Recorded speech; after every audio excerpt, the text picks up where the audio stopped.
کہ اس کے ذریعے ہم لوگ محمد صلی اللہ علیہ وآلہ وسلم کے مقابلہ کا سامان کریں گے۔ ابو سفیان نے کہا میں اپنا حصہ سب سے پہلے دیتا ہوں۔ اس کے علاوہ قریشی خاندان کے ہر ممبر نے فراخ دلی کے ساتھ چندہ دیا۔ غرض قریش تیاریاں کر کے بڑے سر و سامان سے مسلمانوں کے استحصال کے لیے نکلے اور مدینہ کے پاس کوہ احد پر فوجیں اتار دیں۔ آپ صلی اللہ علیہ وآلہ وسلم 700 جان نثاروں کی مختصر جماعت لے کر مدافعت کے لیے تشریف لے گئے۔ احد پر دونوں کا مقابلہ ہوا۔ مسلمانوں کی جان فروشی نے کفر کو پسپا کر دیا۔ حضور صلی اللہ علیہ وآلہ وسلم نے صف بندی کے وقت مسلمانوں کا ایک دستہ پشت پر حفاظت کے لیے متعین کر دیا تھا کہ مخالفین عقب سے حملہ آور نہ ہو سکیں۔ مشرکین کی پسپائی کو دیکھ کر اس دستہ نے مال غنیمت کی تمہ میں اپنا مرکز چھوڑ دیا۔ خالد بن ولید مشرکین کے دستے کو لیے ہوئے منڈلا رہے تھے۔ انہوں نے میدان خالی پا کر عقب سے حملہ کر دیا۔ مسلمان اس ناگہانی حملہ کی تاب نہ لا سکے اور بہت بری طرح پیچھے ہٹے۔ بہت سے مسلمان اس پسپائی میں شہید ہو گئے۔ آپ صلی اللہ علیہ وآلہ وسلم کا چہرہ انور زخمی اور دندان مبارک شہید ہوئے۔ آپ کے پاس چند جان نثاروں کے علاوہ کوئی باقی نہ رہ گیا تھا۔ ہر شخص اپنی جگہ بدحواس ہو رہا تھا، اس لیے آپ کی شہادت کی خبر اڑ گئی۔ ابو سفیان یہ خبر سن کر فرط مسرت سے پہاڑ پر چڑھ گیا تھا اور فاتحانہ غرور میں بآواز بلند پوچھا، محمد صلی اللہ علیہ وآلہ وسلم ہیں؟ آپ صلی اللہ علیہ وآلہ وسلم نے لوگوں کو منع کر دیا کہ جواب نہ دیا جائے۔ جب ابو سفیان کے سوال کا کوئی جواب نہ ملا تو سمجھا کہ محمد صلی اللہ علیہ وآلہ وسلم کا کام تمام ہو گیا۔ دوسری آواز دی، ابو بکر ہیں؟ اس سوال پر بھی کسی نے کوئی جواب نہ دیا۔ تیسری مرتبہ اس نے حضرت عمر رضی اللہ تعالیٰ عنہ کو پکارا۔ اس مرتبہ بھی جواب نہ ملا۔ یہ خاموشی دیکھ کر وہ سمجھا کہ سب ختم ہو گئے۔ حضرت عمر رضی اللہ تعالیٰ عنہ سے ضبط نہ ہو سکا۔ آپ پکار اٹھے، او دشمن خدا، تیرے رسوا کرنے والوں کو خدا نے زندہ رکھا ہے۔ ابو سفیان کامیابی کے نشے میں مخمور تھا۔ بولا، آج کا دن بدر کا جواب ہے۔ لوگوں نے بغیر میرے حکم کے مسلمان لاشوں کے ہاتھ پاؤں کاٹ لیے ہیں، لیکن مجھے اس کا کوئی افسوس بھی نہیں ہے۔ بروایت ابن اسحاق، حضرت عمر رضی اللہ تعالیٰ عنہ نے یہ سن کر فرمایا، ہمارے شہداء جنت میں ہیں اور تیرے مقتولین جہنم میں۔ ابو سفیان نے حضرت عمر رضی اللہ تعالیٰ عنہ کی آواز سنی تو پاس بلا کر پوچھا، سچ سچ بتاؤ، محمد کا کام تمام ہو گیا یا زندہ ہیں؟ آپ نے فرمایا، خدا کی قسم زندہ ہیں اور تمہاری گفتگو سن رہے ہیں۔ یہ سن کر ابو سفیان نے کہا، ابن قمہ نے کہا تھا، میں نے محمد کا کام تمام کر دیا ہے، لیکن میں تم کو اس سے زیادہ سچا سمجھتا ہوں۔ اختتام جنگ کے بعد آپ صلی اللہ علیہ وآلہ وسلم نے احتیاطاً قریش کے تعاقب میں 70 آدمی بھیجے تاکہ وہ دوبارہ نہ لوٹ سکیں۔ دوسرے دن خود بنفس نفیس مقام ہمراہ اسد تک تعاقب میں تشریف لے گئے۔ آپ صلی اللہ علیہ وآلہ وسلم کا خطرہ صحیح تھا۔ ابو سفیان یہ خیال کر کے کہ ابھی مسلمانوں کا پورا استحصال نہیں ہوا، بمقام روہار سے دوبارہ واپسی کا قصد کر رہا تھا کہ اس دوران میں قبیلہ خزاعہ کے رئیس معبد سے، جو مسلمانوں کی شکست کی خبر سن کر تصدیق کے لیے آیا تھا اور اب واپس جا رہا تھا، ملاقات ہوئی۔ اس نے ابو سفیان سے اپنا خیال ظاہر کیا۔ اس نے کہا، میں ابھی اپنی آنکھوں سے دیکھتا چلا رہا ہوں، محمد صلی اللہ علیہ وآلہ وسلم اس سر و سامان کے ساتھ آ رہے ہیں کہ ان کا مقابلہ سخت دشوار ہے۔ یہ خبر سن کر ابو سفیان نے ارادہ بدل دیا۔ احد کے بعد یہودیوں نے مسلمانوں کے خلاف تحریک شروع کی۔ ابو سفیان اس میں بھی پورے طور سے معاون اور مددگار تھے۔ 5 ہجری میں جب عرب قبائل نے مسلمانوں کے استحصال کے لیے مدینہ پر ہجوم کیا تو قریش بھی ابو سفیان کی قیادت میں جمع ہوئے، لیکن یہ طوفان ہوا کی طرح اڑ گیا۔ یہی متحدہ اجتماع جنگ خندق کے نام سے مشہور ہے۔ 6 ہجری میں آپ صلی اللہ علیہ وآلہ وسلم نے قرب و جوار کے تمام امراء اور فرمان رواؤں کے نام دعوت اسلام کے خطوط بھیجے تو ایک خط ہرقل کے نام بھی بھیجا۔ وہ صحیح عیسوی مذہب کا پیرو اور حق کا متلاشی تھا، اس لیے اس نے آپ صلی اللہ علیہ وآلہ وسلم کے حالات معلوم کرنا چاہے۔ اتفاق سے اس وقت قریش کا کارواں تجارت شام کے لیے آیا ہوا تھا، اس میں ابو سفیان بھی تھا۔ ہرقل نے آپ صلی اللہ علیہ وآلہ وسلم کے حالات دریافت کرنے کے لیے اس قافلے کو ایلیا طلب کیا اور تمام ارکان سلطنت کے روبرو ترجمان کے ذریعے سے سوالات شروع کیے۔ سب سے پہلے پوچھا، تم میں سے کون ہے جو اس شخص کو نبی سمجھتا ہے؟ زیادہ قریبی تعلق رکھتا ہے۔ ابو سفیان نے اپنے آپ کو پیش کیا اور کہا، میں اس کا قریب تر عزیز ہوں۔ ہرقل نے اسے قریب بلایا اور دوسرے قریشیوں سے کہا، میں اس سے اس شخص یعنی آپ صلی اللہ علیہ وآلہ وسلم کے متعلق سوالات کروں گا، جہاں وہ غلط جواب دے تم لوگ فوراً ٹوک دینا۔ ابو سفیان کا بیان ہے کہ اگر اس وقت مجھ کو اپنے ہمراویوں کی تردید کرنے کا خطرہ نہ ہوتا تو میں جھوٹ بول دیتا۔ اس اہتمام کے ساتھ سوالات و جوابات شروع ہوئے۔ ہرقل نے پوچھا، قریش میں اس شخص کا نسب کیسا ہے؟ ابو سفیان بولا، قریش کا عالی نسب آدمی ہے۔ ہرقل نے پوچھا، اس سے پہلے تم میں سے کسی نے نبوت کا دعویٰ کیا تھا؟ ابو سفیان بولا، نہیں۔ ہرقل نے پوچھا، شرفا و معززین اس کے پیرو ہیں یا کمزور و ناتمام؟ ابو سفیان بولا، ناتمام اور کمزور۔ ہرقل نے پوچھا، اس کی تعداد بڑھتی جا رہی ہے یا گھٹ ہو رہی ہے؟ ابو سفیان بولا، بڑھتی جا رہی ہے۔ ہرقل بولا، کوئی شخص اس مذہب کو قبول کرنے کے بعد اس سے بیزار ہو کر مرتد بھی ہوا؟ ابو سفیان نے بولا، نہیں۔ ہرقل نے پوچھا، کبھی اس نے دھوکہ یا فریب دیا؟ ابو سفیان بولا، نہیں، البتہ اس دوران مجھے حال معلوم نہیں۔ ابو سفیان کا بیان ہے کہ اس سوال کے علاوہ اور کسی میں مجھے اپنی طرف سے ملانے کا موقع نہیں ملا۔ ہرقل نے پوچھا، اس شخص سے اور تم لوگوں سے کبھی جنگ بھی ہوئی ہے؟ ابو سفیان بولا، ہاں۔ ہرقل نے پوچھا، اس کا نتیجہ کیا رہا؟ ابو سفیان نے کہا، کبھی وہ غالب رہے اور کبھی ہم۔ ہرقل نے پوچھا، وہ تم کو کس چیز کا حکم دیتا ہے؟ ابو سفیان بولا، وہ کہتا ہے خدا تنہا ہے، واحد ہے، اس کی عبادت کرو، اس میں کسی کو شریک نہ کرو، اور اپنے آباء و اجداد کے مذہب کو چھوڑ دو، نماز پڑھو، خیرات کرو، صلہ رحمی کرو، پاک دامن رہو۔ اس گفتگو کے بعد ہرقل کو آپ صلی اللہ علیہ وآلہ وسلم کی صداقت اور آپ صلی اللہ علیہ وآلہ وسلم کی نبوت کا پورا یقین ہو گیا، اور اس نے بطارکہ کے سامنے علل اعلان آپ صلی اللہ علیہ وآلہ وسلم کی رسالت کا اعتراف کیا۔ ناظرین، 8 ہجری میں جب آپ صلی اللہ علیہ وآلہ وسلم نے تحریر کعبہ کے لیے مکہ پر فوج کشی کا ارادہ کیا تو لوگوں سے اسے مخفی رکھنے کا اہتمام کیا، مگر مکہ میں آپ صلی اللہ علیہ وآلہ وسلم کی آمد کی خبریں پہنچ گئیں۔ اس وقت وہ مشرکین جنہوں نے آپ صلی اللہ علیہ وآلہ وسلم کو نہایت بے کسی کی حالت میں اس ارض مقدس سے جلا وطن کیا تھا، اپنے انجام سے بہت گھبرائے کہ اب اسلام کے سیلاب کو روکنا ان کے بس سے باہر ہو چکا تھا۔ آپ صلی اللہ علیہ وآلہ وسلم نے مکہ کے قریب پہنچ کر مرزہران میں قیام فرمایا۔ ابو سفیان، حکیم بن حزام اور بدیل بن ورقہ تحقیقات کے لیے نکلے۔ دور سے دیکھا کہ مرزہران کا میدان رات کی تاریکی میں روشنی کی کثرت سے وادی ایمن بنا ہوا ہے۔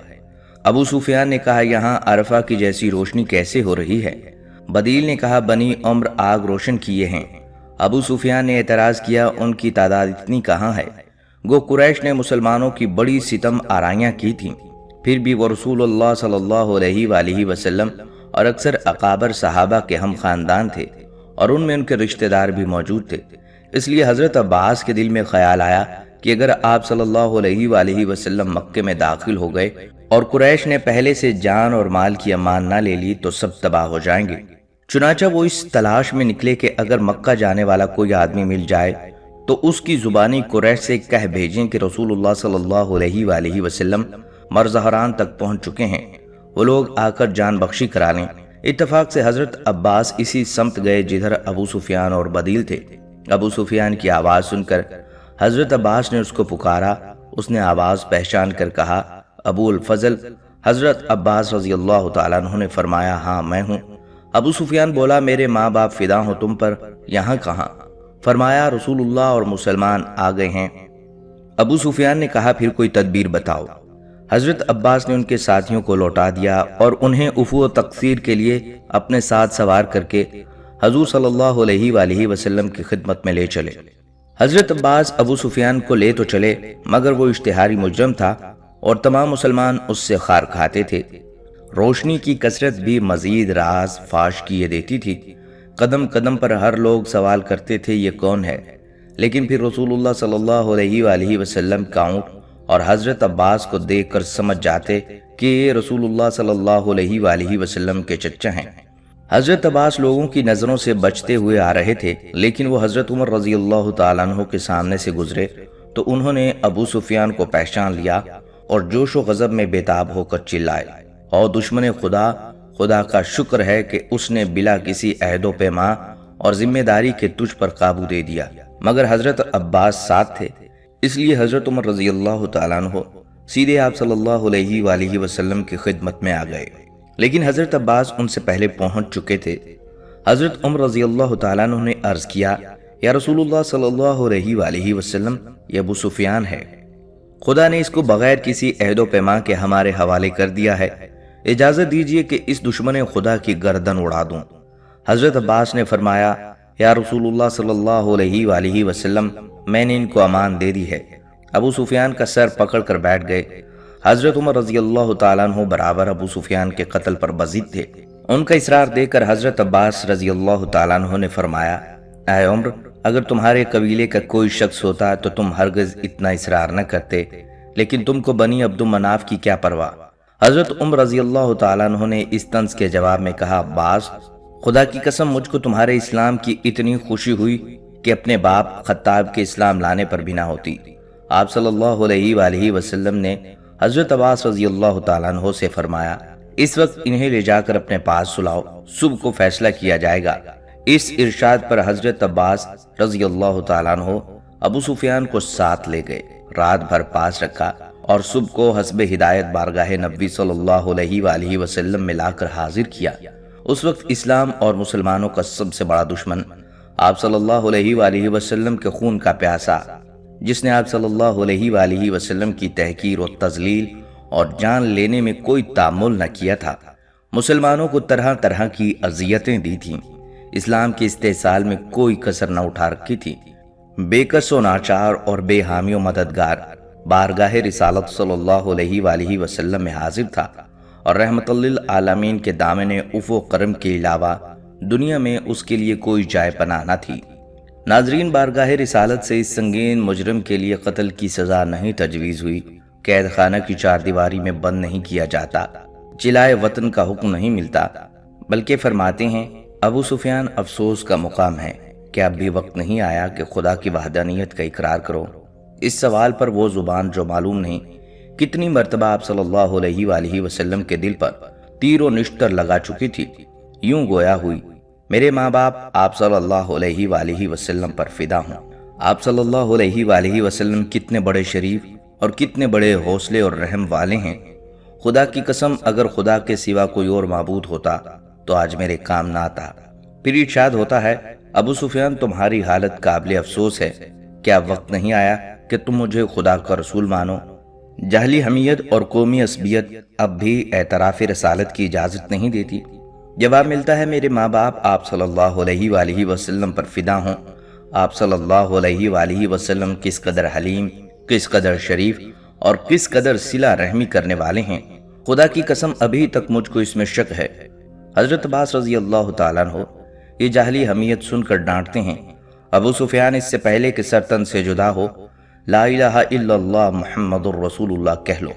حضرت عباس کی ڈانٹ پر ابو سفیان کلمہ توحید پڑھتے ہیں، اور وہ سرکش جو جاہلی روحانیت سے خدا کے سامنے بھی نہ جھکتا تھا، آستان نبی صلی اللہ علیہ وآلہ وسلم پر خم ہو جاتا ہے، اور آپ صلی اللہ علیہ وآلہ وسلم ابو سفیان کی جان بخشی کا اعلان فرماتے ہیں، بلکہ ان کے گھر کو، جس میں بارہا مسلمانوں کے خلاف سازشیں ہو چکی تھیں، رسول اللہ صلی اللہ علیہ وآلہ وسلم کے قتل کے مشورے ہو چکے تھے، امن کے اعلان سے بیت الامن قرار دیتے ہیں۔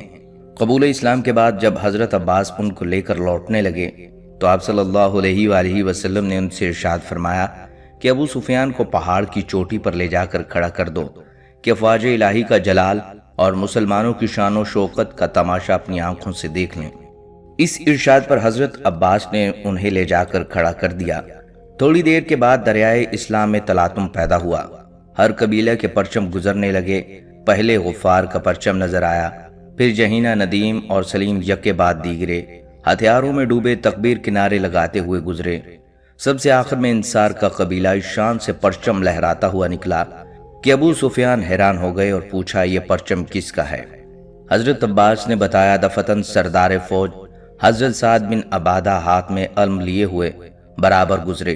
ابو سفیان کو دیکھ کر پکار اٹھے، آج گھمسان کا دن ہے، آج کعبہ حلال کر دیا جائے گا۔ ابو سفیان گھبرا گئے اور حضرت عباس رضی اللہ تعالیٰ عنہ سے کہا آج میری حفاظت تمہارے اوپر فرض ہے۔ سب سے آخر میں قبہ رسالت نمودار ہوا۔ حضرت زبیر بن عوام کے ہاتھوں میں علم تھا۔ آپ صلی اللہ علیہ وآلہ وسلم ابو سفیان کے قریب سے گزرے اور جمال مبارک پر ان کی نظر پڑی تو بآواز بلند پکار کر کہا آپ کو معلوم ہے ابھی سعد بن عبادہ کیا کہہ گئے ہیں؟ پوچھا کیا کہا؟ ابو سفیان نے بتایا۔ آپ صلی اللہ علیہ وآلہ وسلم نے ارشاد فرمایا غلط ہے، آج کعبہ کی عظمت کا دن ہے، آج اس پر غلاف چڑھا دیا جائے گا۔ ناظرین، قبول اسلام کے بعد ابو سفیان رضی اللہ تعالیٰ عنہ سب سے پہلے غزوہ حنین میں شریک ہوئے۔ آپ صلی اللہ علیہ وآلہ وسلم نے حنین کے مال غنیمت سے انہیں 100 اونٹ عنایت فرمائے۔ حنین کے بعد طائف کے محاصرہ میں شرکت کی۔ جب طائف کے محصورین مسلمانوں پر لوہے کی گرم سلاخیں برسانے لگے تو اس کے جواب میں مسلمانوں نے ان کی انگور کی ٹہنیوں کو نذر آتش کیا۔ قریش کی بہت سی لڑکیاں قبیلہ ثقیف میں بیاہی ہوئی تھیں۔ خود ابو سفیان کی لڑکی آمنہ عروہ بن مسعود ثقفی کے عقد میں تھی، اس لیے ابو سفیان اور مغیرہ بن شعبہ ثقیف سے گفتگو کرنے کے لیے جا رہے تھے۔ جنگ چھڑی ہوئی تھی، اس لیے عورتوں نے گرفتاری کے خوف سے ملنے سے انکار کر دیا۔ ابن الاسود ثقفی اپنے قبیلہ کے نہایت متمول شخص تھے۔ انہوں نے آ کر کہا کہ اگر محمد صلی اللہ علیہ وآلہ وسلم نے ہمارے سرسبز و شاداب باغوں کو تاراج کر دیا تو پھر وہ کبھی آباد نہ ہو سکیں گے، اس لیے تم دونوں جا کر میرے لیے انہیں خدا اور صلہ رحمی کے واسطے سے چھوڑ دینا۔ آپ صلی اللہ علیہ وآلہ وسلم نے ان کی درخواست منظور کر لی۔ اس غزوہ میں ابو سفیان کی ایک آنکھ جاتی رہی اور جہاد فی سبیل اللہ کا پہلا تمغہ ملا۔ طائف کے بعد مغیرہ بن شعبہ کے ساتھ بنی ثقیف کا صنم کدہ ڈھانے پر معمور ہوئے۔ ایک روایت سے معلوم ہوتا ہے کہ رسول اللہ صلی اللہ علیہ وآلہ وسلم نے نجران کا عامل بھی بنا دیا تھا اور آپ صلی اللہ علیہ وآلہ وسلم کی وفات کے وقت وہ یہیں تھے۔ حضرت عمر رضی اللہ تعالیٰ عنہ کے عہد خلافت میں شام کی فوج کشی میں اپنے پورے کنبے کو لے کر شریک ہوئے۔ خود یہ، ان کے بیٹے یزید، معاویہ اور ان کی بیوی ہندہ سب شریک تھے۔ یرموک کی جنگ میں انہوں نے بڑا نمایاں حصہ لیا۔ جب مسلمانوں پر رومیوں کا ریلا زیادہ ہوا تو ابو سفیان بارگاہ الہی میں فتح و نصرت کی دعا کرتے جاتے تھے اور مسلمانوں کو ابھارتے جا رہے تھے۔ اللہ، تم لوگ عرب کا حالہ اس کا خلاصہ اور اسلام کے دست بازو ہو، اور تمہارے حریف روم کا حالہ اس کا خلاصہ اور مشرکین کے مددگار ہیں۔ خدایا، آج کا دن تیرا دن ہے، اپنے عاجز بندوں کی مدد فرما۔ اس کی بیوی ہندہ مردانہ ہمت کے ساتھ مسلمانوں کو للکارتی تھیں کہ مسلمانوں، غیر مختونوں کو لینا۔ اس غزوہ میں ابو سفیان کی دوسری آنکھ بھی جاتی رہی اور خدا کی راہ میں ظاہری بینائی سے محروم ہو گئے۔ غرض اسلام قبول کرنے کے بعد ہر میدان میں صف اول میں ہی نظر آئے۔ ناظرین، اگر اولاد کی بات کی جائے تو یزید اور معاویہ رضی اللہ تعالیٰ عنہ دو نامور بیٹے تھے۔ دونوں نے تاریخ اسلام میں بڑا نام پیدا کیا۔ یزید نے شام کی فتوحات میں بے شمار نمایاں کام کیے اور امیر معاویہ رضی اللہ تعالیٰ عنہ تاریخ اسلام کے مشہور بادشاہ ہوئے ہیں۔ آپ نے حضرت عثمان رضی اللہ تعالیٰ عنہ کے عہد خلافت میں وفات پائی۔ اس وقت آپ کی عمر 88 سال تھی۔ حضرت عثمان رضی اللہ تعالیٰ عنہ نے نماز جنازہ پڑھائی۔ بعض روایتوں کے مطابق خود امیر معاویہ رضی اللہ تعالیٰ عنہ نے نماز پڑھائی۔ ناظرین، یہ تھا تذکرہ حضرت ابو سفیان رضی اللہ تعالیٰ عنہ کے قبول اسلام اور اسلام کی خدمت کا۔ اب ذکر کرتے ہیں ہندہ کا، جو ابو سفیان رضی اللہ تعالیٰ عنہ کی بیوی ہیں اور معاویہ رضی اللہ تعالیٰ عنہ کی والدہ ہیں۔ آپ کو تاریخ میں ہندہ بنت عتبہ کے نام سے بھی پکارا جاتا ہے۔ ناظرین، آپ کو بتاتے چلیں کہ ہندہ رضی اللہ تعالیٰ عنہ کا والد عتبہ بن ربی قریش کا معزز ترین سردار تھا۔ ماں کا نام صفیہ بنت امیہ تھا۔ پہلے فاقہ بن مغیرہ مخزومی سے نکاح ہوا، ان سے نبھا نہ ہو سکا تو ابو سفیان بن حرب کے نکاح میں آئیں۔ یاد رہے کہ اسلام قبول کرنے سے پہلے ہندہ کا باپ عتبہ بن ربی اور شوہر ابو سفیان اسلام کے سخت دشمن تھے اور ہندہ بھی اسلام دشمنی میں ان سے کم نہ تھی۔ ہجرت کے بعد 2 ہجری میں غزوہ بدر پیش آیا۔ اس میں ہندہ کا والد عتبہ قریش کے کئی دوسرے سرداران کے ہمراہ مارا گیا، جن میں ابو جہل بھی تھا۔ اس کے بعد مشرکین مکہ کی قیادت ابو سفیان کے ہاتھ میں آئی۔ ہندہ نے بڑے جوش و جذبے کے ساتھ اپنے شوہر کا ہاتھ بٹایا۔ وہ بڑی شعلہ بیان مقرر تھی اور باپ کے قتل نے اس کے دل میں جذبہ انتقام کے شعلے بھڑکا دیے تھے، اور اسی انتقام کی وجہ سے 3 ہجری میں مشرکین مکہ نے ابو سفیان کی زیر قیادت بڑی تیاری کے ساتھ مدینے پر حملہ کیا اور غزوہ احد پیش آیا۔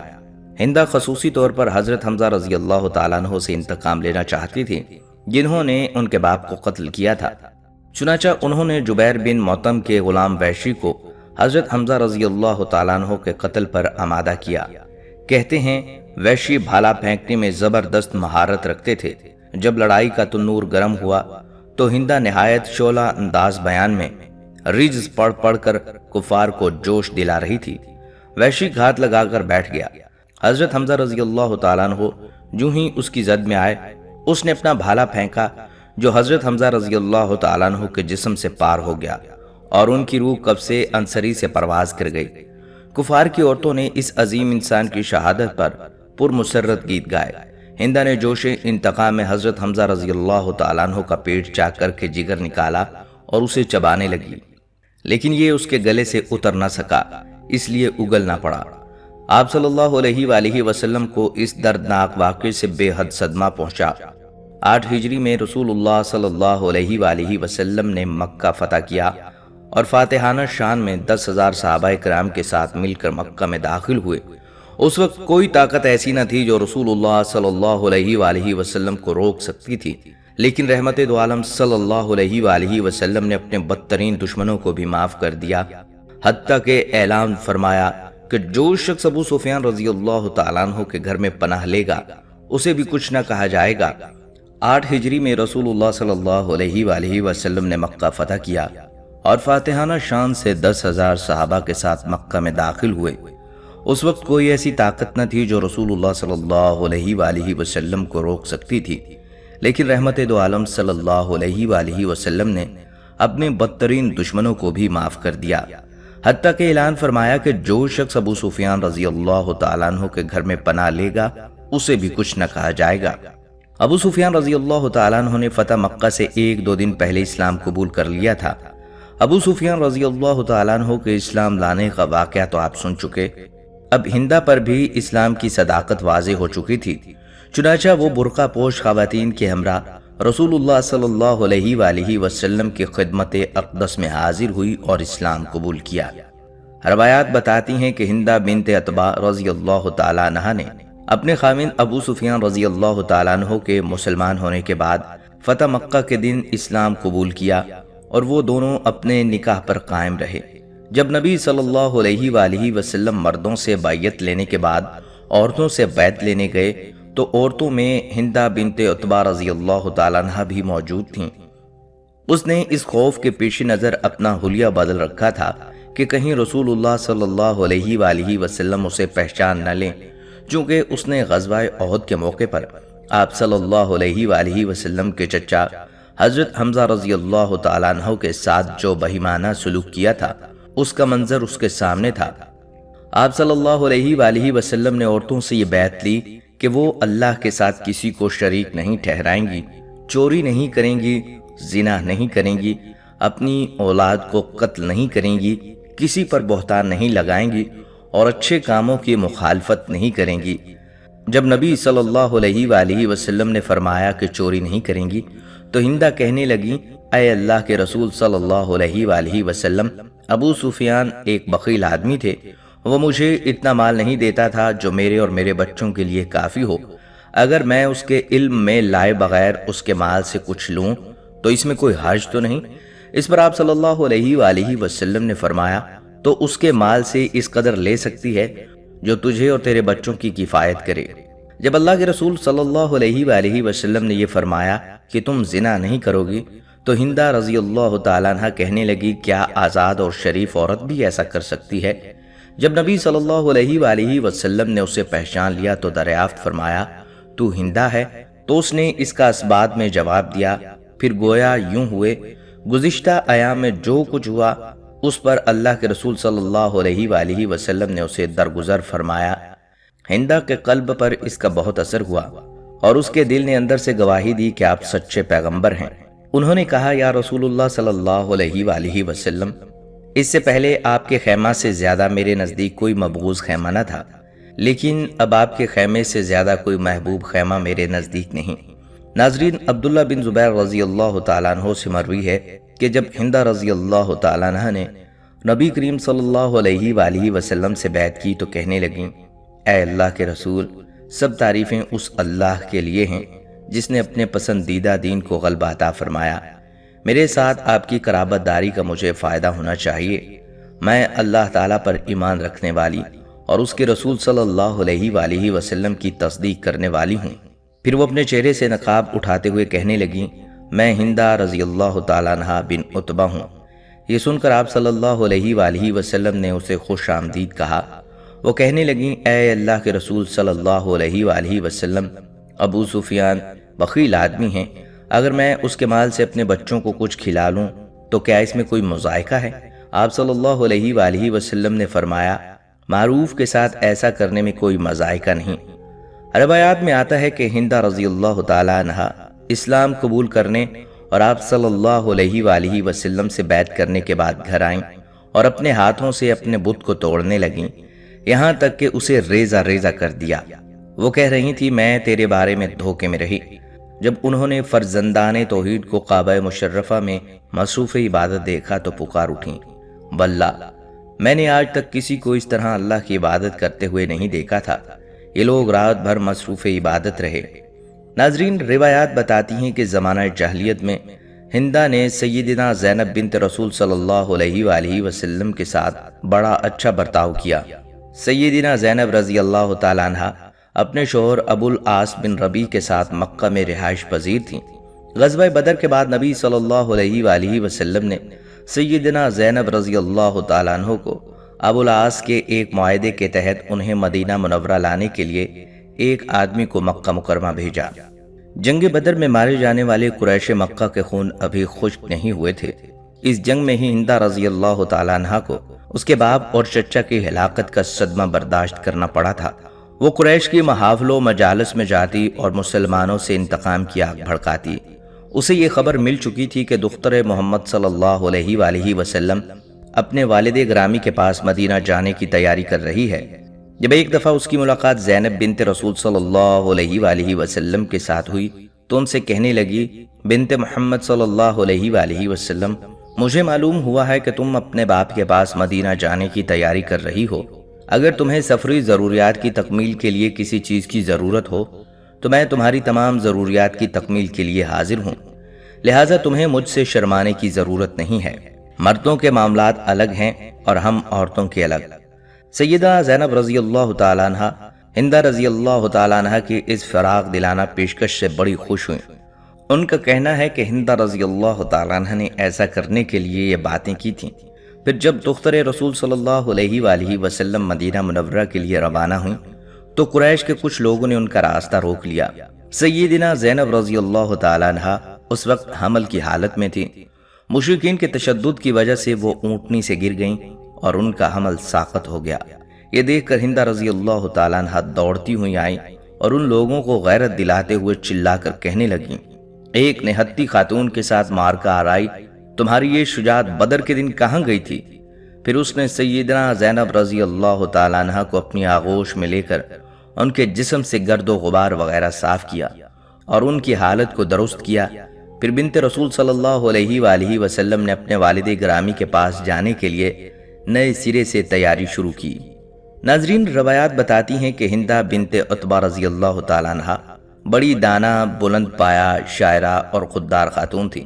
مروی ہے کہ وہ ابو سفیان رضی اللہ تعالیٰ عنہ سے پہلے فاقہ بن مغیرہ مخزومی کے نکاح میں تھیں، لیکن پھر کسی وجہ سے جھگڑا ہو گیا تو ابو سفیان ابن حرب کے عقد میں آئیں، جو قبیلہ امیہ کے مشہور سردار تھے۔ فتح مکہ کے بعد اگرچہ اسلام کو اعلانیہ غلبہ حاصل ہو گیا تھا، اس لیے عورتوں کو غزوات میں شریک ہونے کی ضروریات باقی نہ رہی تھیں۔ تاہم جب عمر رضی اللہ تعالیٰ عنہ کے عہد میں روم و فارس کی مہم پیش آئی تو بعض مقامات میں اس شدت کا رن پڑا کہ مردوں کے ساتھ ساتھ عورتوں کو بھی تیغ و خنجر کا کام لینا پڑا۔ چنانچہ شام کی لڑائیوں میں جنگ یرموک ایک یادگار جنگ تھی۔ اس میں ہندہ اور ان کے شوہر ابو سفیان دونوں نے شرکت کی اور فوج میں رومیوں کے مقابلے کا جوش پیدا کیا۔ ہندہ میں وہ تمام اوصاف موجود تھے جو ایک عرب عورت کے مابل امتیاز ہو سکتے ہیں۔ ناظرین، آپ نے دیکھا کہ کس طرح اسلام کے دو بدترین دشمن اسلام کے ہمدرد اور غمخوار بن گئے۔ بے شک اللہ پاک جس پر چاہیں اپنا کرم کر دیں اور جہالت سے نکال کر معرفت کی بلندیوں پر پہنچا دیں۔ ناظرین، یہ تھی ہماری آج کی ویڈیو۔ ہم امید کرتے ہیں کہ آپ کو ہماری آج کی ویڈیو ضرور پسند آئی ہوگی۔ اگر آپ کو ہماری یہ ویڈیو پسند آئی ہے تو آپ سے گزارش کرتے ہیں کہ آپ ہمارے چینل کو ضرور سبسکرائب کر لیں اور ساتھ ہی لگے بیل کے بٹن کو بھی پریس کر لیں تاکہ آپ کے پاس ہماری آنے والی مزید معلوماتی ویڈیوز کا نوٹیفیکیشن بر وقت ملتا رہے۔ سبسکرائب کے ساتھ ساتھ ہماری ویڈیو کو لائک بھی کریں اور اپنی قیمتی رائے کا اظہار کمنٹس میں ضرور کریں۔ کمنٹس میں آپ اپنے سوالات بھی ہم تک پہنچا سکتے ہیں۔ اللہ آپ کو حفظ و امان میں رکھے، آمین۔